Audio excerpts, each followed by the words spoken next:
hello there and a very warm welcome. You're watching We On Speed. I'm Molly Gambhir. Here's a look at all the stories we're tracking for you at this hour. An encounter is underway between terrorists and security forces in Jammu and Kashmir's Bandipora district. The gun battle broke out early this morning in Hajin area of Bandipora. 2 army personnel have sustained injuries in that gun battle. The fresh exchange of fire comes days after 4 militants and 2 army jawans were killed in Kulgam encounter in South Kashmir.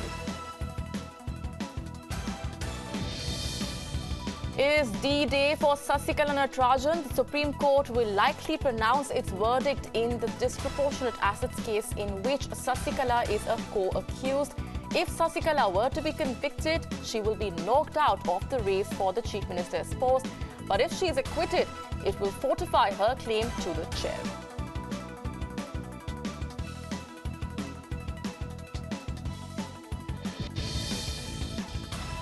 On the eve of the Supreme Court judgment, Sasikala Natarajan spent the night with her supporters at the 5-star resort near Chennai, where she has kept about 120 MLAs for almost a week. She attacked her rival and caretaker Chief Minister O. Paneerselvam, stating that people have told her that she should look after the state just like Amma did.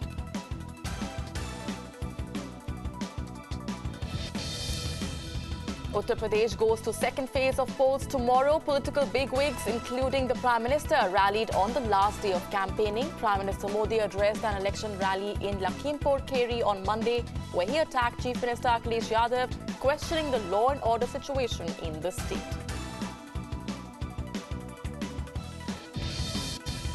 Minister of State for Home Affairs Kiren Rijiju, who courted controversy with his tweet, has hit out at the Congress. Rijiju called Congress irresponsible for its claims that the BJP was converting Arunachal Pradesh into a Hindu state.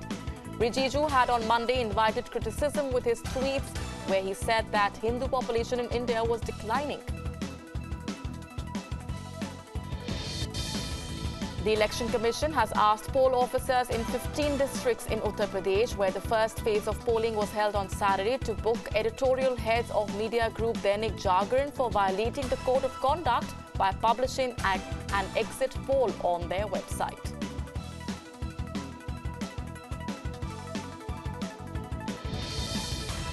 A strike led by drivers' unions in India's capital demanding better pay from Uber and Ola has paralyzed the ride-hailing services. These services have grabbed business from traditional taxi and rickshaw operators with their cheaper fares.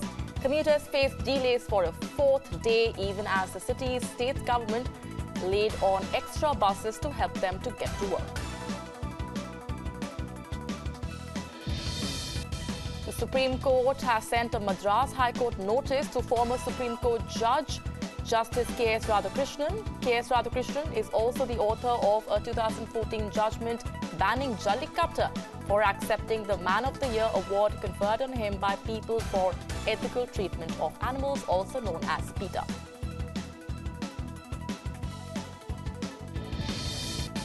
A man wielding a toy gun entered the house of the DMK chief M. Karunanidhi's wife Rajati Amal. The man demanded money before being nabbed by the police. Karunanidhi's wife was talking with a woman relative when the man entered the house, took the relative to hostage and demanded money. Rajati Amal rushed to the ground floor of the house and called the police.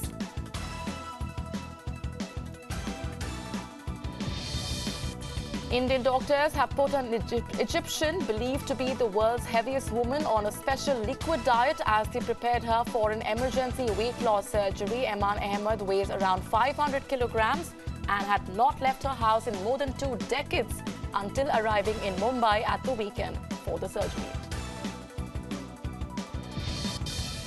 Pakistan appointed its first woman foreign secretary on Monday. Career diplomat Tehmina Janjua will be replacing outgoing foreign secretary Aizaz Ahmad Chaudhry.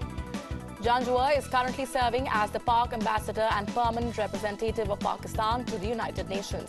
Earlier, she had served as the ambassador of Pakistan to Italy from December 2011 to October 2015.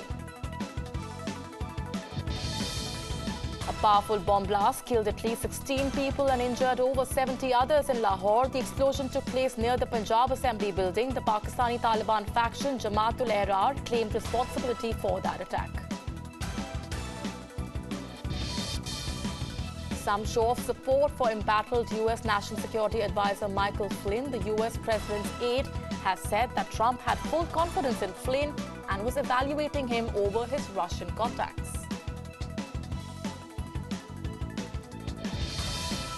Storm waters have subsided behind the nation's tallest dam in Northern California. The engineers raced to drain the rain-swollen reservoir, shore up a crumbling overflow channel before new storms sweep the region later this week. Pakistan has banned Valentine's Day celebrations there. The country has prohibited all public celebrations and any media coverage. This because the celebrations are not part of the Muslim traditions.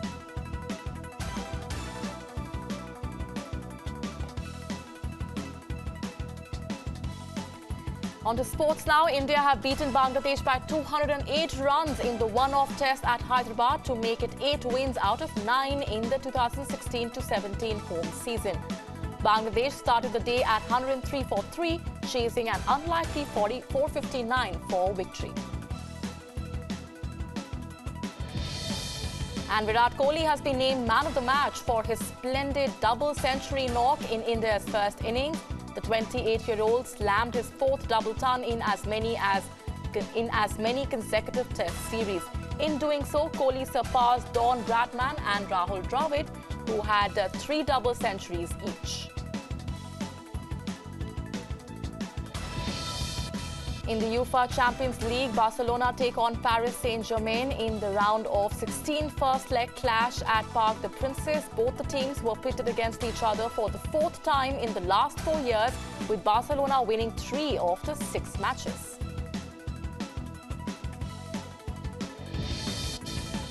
The other clash on Tuesday night, Group B runners-up Benfica take on 2013 runners-up Borussia Dortmund. Benfica qualified into the last 16 by virtue despite losing on match week 6 as Besiktas suffered a shock defeat to Dynamo Kyiv.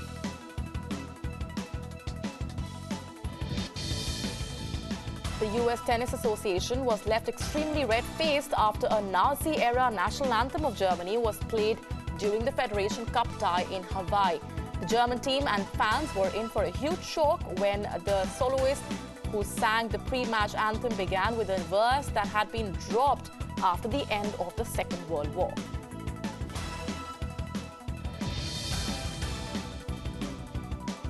Actor Amitabh Bachchan and Ranbir Kapoor will star in Ayan Mukherjee's much-anticipated superhero flick Dragon. This is the first time that the megastar and Ranbir will be teaming up for a film.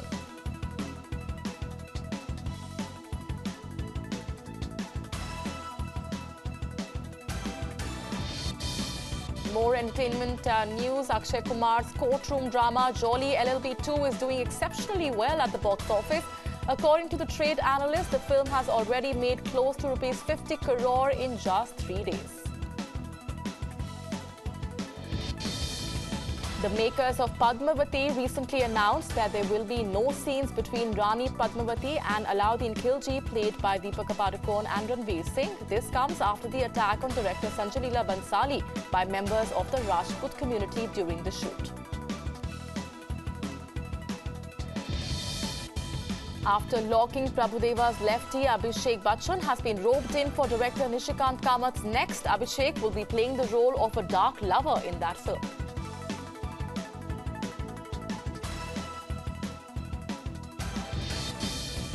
Doordarshan National revealed on their Twitter handle that the television series Circus, which featured Shah Rukh Khan, will make its foray once again on television. The show will be retelecasted from February 19th this year at 8 p.m. Music stars came out to celebrate the 59th Grammy Awards on Sunday with typical red carpet flash. The A-listers at the event included Adele, Paris Jackson, Michael Keaton, Lea Michele, to name a few.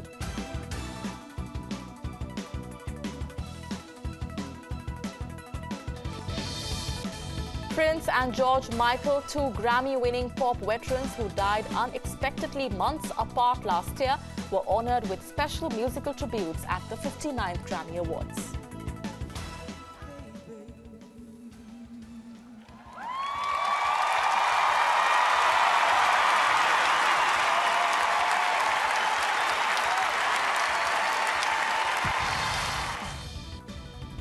Pop icon Beyoncé made her first public appearance at the Grammys post her announcement of expecting twins. Not only appearance, Beyoncé also performed at the event and sung Love Drought and Sandcastles from her famous album Lemonade. Damien Chazelle's La La Land continued with its winning spree at the British Academy Film Awards held at Royal Albert Hall in London. The film swept 5, including the awards for Best Picture, Best Director, Best Actress, Cinematography and Original Music.